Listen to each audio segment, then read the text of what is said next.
आशीष मौर्य जी। श्री हरिवंश महाराज जी। महाराज जी, ना खान पान ते भावे है, ना कोमल वसन सुहावे है, सब विषय लगे ते खारा है, हरि आशिक का मग न्यारा है। महाराज जी, साधक की ऐसी स्थिति कैसे और कब और किस किसी से प्यार किया है? सच्चा सच्चा प्यार किए होते तो प्रश्न ही ना आता। उसके देखे बिना चैन नहीं पड़ता, उसकी बात सुने बिना चैन नहीं पड़ता। वही गली अच्छी लगती जिसमें हमारा प्यारा होता है। अगर प्यारे का मिलन न हो तो भोजन अच्छा नहीं लगता, नींद अच्छी नहीं लगती। रात में लेटो तो वही ध्यान में आ रहा है, उसके सिवा कोई है नहीं। कुछ अच्छा नहीं लगता, अपना श्रृंगार भी अच्छा नहीं लगता, दोस्त भी अच्छे नहीं लगते, कुछ अच्छा नहीं लगता। बस एक बार उस गली से कोई गुजर जाए और वो मुझे बताए कि मैंने उसे देखा है, मैंने उसे देखा है। कोई आके बता दे कि वो मेरे विषय में बात कर रहा था, वो मेरी चर्चा, वो मुझे जानता है, मैं इतना प्यार करता हूँ, वो मुझे भी जानता है। बस उसकी बात, उसकी चितवन, उसकी मुस्कान, उसी का देखना, उसी का सुनना, उसी का बोलना, तब खान पान नहीं भावे है, नहीं कोमल वसन सुहावे है, सब विषय लगे ते खारा है। आशिक शब्द का प्रयोग किया गया है। हरि आशिक, आशिक जो होता है ना, आशिकी एक बड़ी गजब की चीज होती है। संपूर्ण संसार से राग छुटवा कर एक में प्रकट कर देती है। एक धनुर्दास जी थे, उनको अपनी पत्नी में बहुत प्यार हो गया था। इतनी सुंदर वो थी और इतना उनको प्यार हो गया था कि वो देखते ही रहते थे। तो जैसे बाजार से सामान लाना है तो वो ऐसे नहीं जाते थे, पत्नी को साथ लेके जाते थे। पत्नी सीधे चल रही और आप उल्टे चल रहे, छाता लगा के कि धूप न लग जाए, और ऐसे मतलब अपार प्यार पत्नी से। लोग हंसी उड़ाते, लेकिन उनको इसकी किसी की परवाह नहीं थी। रंगनाथ जी के आचार्य को उनके शिष्यों ने बताया कि आज हमने बाजार में एक आदमी ऐसा देखा जो अपनी पत्नी पर इतना आसक्त है कि वो ऐसे बैग चल रहा है, वो बैग चल रहा है, पत्नी सामने से आ रही है, वो छाता लगा है। तो उन्होंने कहा ये तो बहुत आशिक आदमी है, इसकी जरूरत तो हमको है। गए, हमको मिलाओ। गए तो बाजार में वो सामान खरीद रहे तो एक टक अपनी पत्नी को देख रहे थे। प्यार प्यार होता है, किसी की परवाह नहीं करता प्यार। वो नजदीक गए और उन्होंने कहा तुम इतना अपनी पत्नी में आसक्त क्यों हो?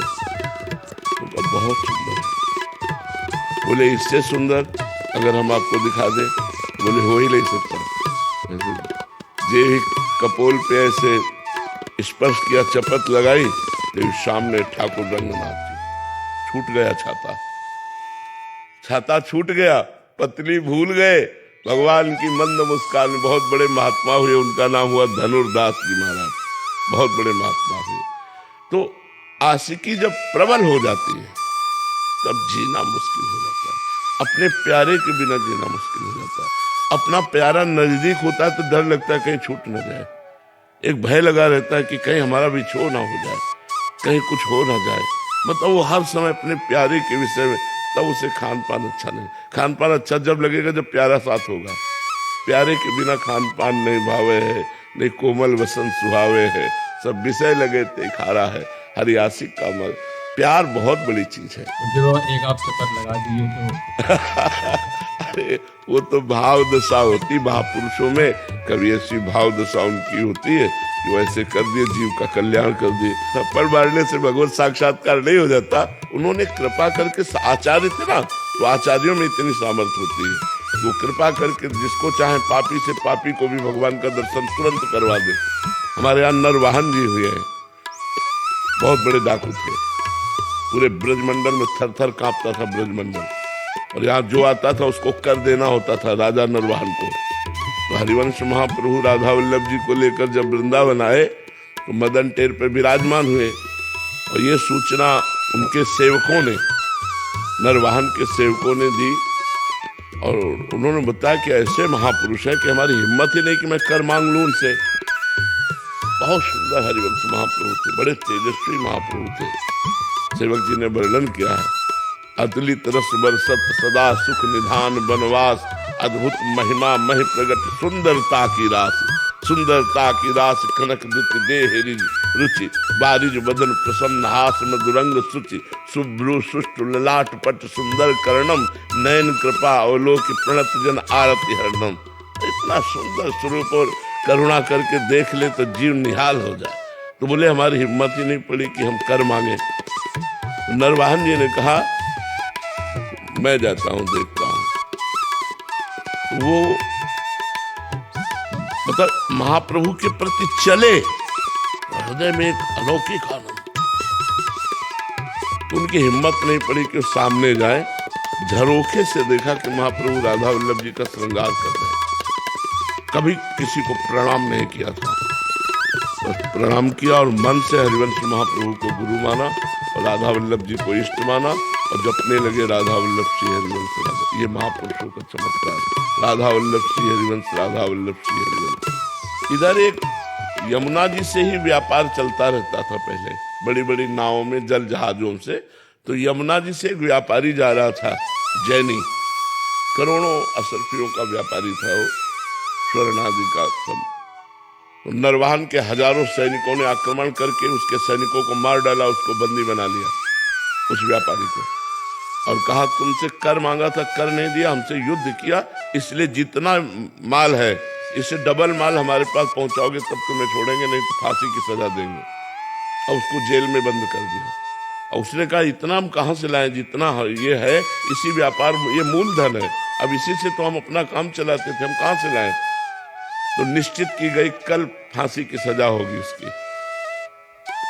नरवाहन जी इन सबसे अलग होकर एकांत में राधा वल्लभ श्री हरिवंश, राधा वल्लभ श्री हरिवंश। एक दासी जो थी वो नरवाहन जी को जो सेवा में उपस्थित रहती थी, उसने भोजन लिया और जैनी के पास जाकर कहा आज खा ले रात्रि में, कल तुझे दिन में फांसी की सजा होगी। उसने कहा कोई बचने का उपाय, बोले बराबर का धन दे दीजिए। तो बोले वो तो है नहीं। तो बोले एक उपाय काम कर सकता है, तुम जोर से, अभी हम जब भोजन दे के चली जाएं तो जोर से चिल्लाना राधा वल्लभ श्री हरिवंश, राधा वल्लभ श्री हरिवंश, राधा वल्लभ श्री हरिवंश, राधा वल्लभ श्री हरिवंश। मुझे 100% विश्वास है कि तुम्हारे प्राण बच जाएंगे।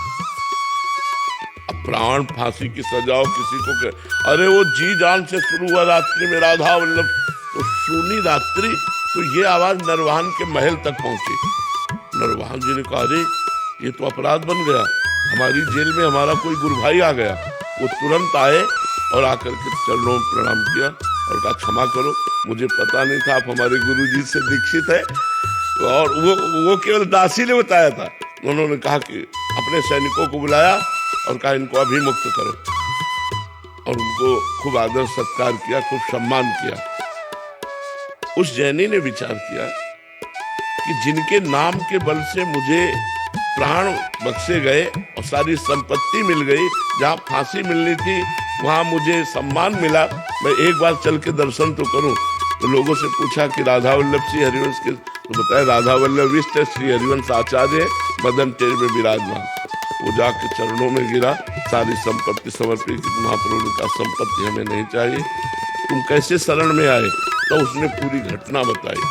तब महाप्रभु ने नरवाहन को बुलाया कि राधा वल्लभ श्री हरिवंश नाम में इतनी श्रद्धा और इतनी प्रीति।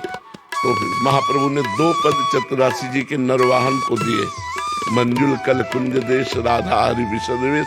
एक ये है और एक है चल ही राधिके सुजान तेरे हित सुख निदान।